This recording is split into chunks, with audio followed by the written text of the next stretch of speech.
Manipur si British ka yang mana agreement sahi paunabasi 1762 haidana sahi agreement paunai British amasung Manipur aniki marakta defense ki haibani ngaklo pinabagi aibagi land ki ngaklo pinabagi mateng pinabagi amana mopu sogatnabagi adugumba treaty haibani yanachi phawba sahi paunaki madigi matung tarakpada Manipur si Burma ki makha chanduna sahi tai thudakpa thokiba madugi Lagi Manipur na kanna iho taudana Manipur da abugi mi chamana sawa du balami tengo lama silchar lobegi lakana Manipur sibu minkha tamham kibagi wari mayam na khangnei ngasi naksali ba miyam asi ayam bar meitai oi adubu haiba mi chamana sakiba Manipur bu jahi tere thunta kore kalakhiba adu balami tengo adudani meitai khaktanatna purup kaya su yauki haibase ngasi mangling singbiba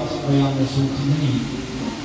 Manipur si aikoina ngasi mi tang tara mari August lakpasda Manipur ki hokhiba punsiro da ko nani kamjaramba wakhalon ko di lidam adu wai ko le chawthong puga loina adu bi sing bagi thorni na ne laujai maram aduna Manipur si karam haina malem ki khongchatta malem ki lainga khongchatta mayam di punsiro da karam haina Manipur si top punsiro amada ko di chawthong sa ni nai oina hingnam bagi haibase manggaling sinbiriba ahanlaman singasu amadi ay marumapang singasu ninsimba amasung naigawa thawtai Pudang ko na haksang panalaiba haibasi haksang ki kayat sini satam khangba matau tabagumna Manipur asi nasi ay ko'y tiyek na kaidana mintina thamsi haibadi Manipur ni hokiba punsiro ki satam katuso ay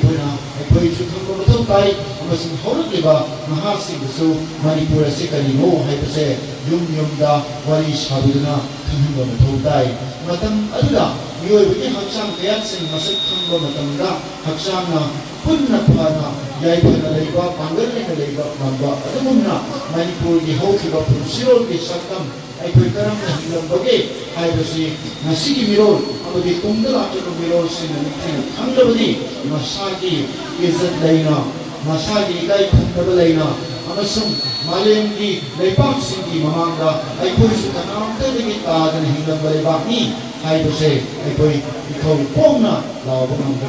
nasi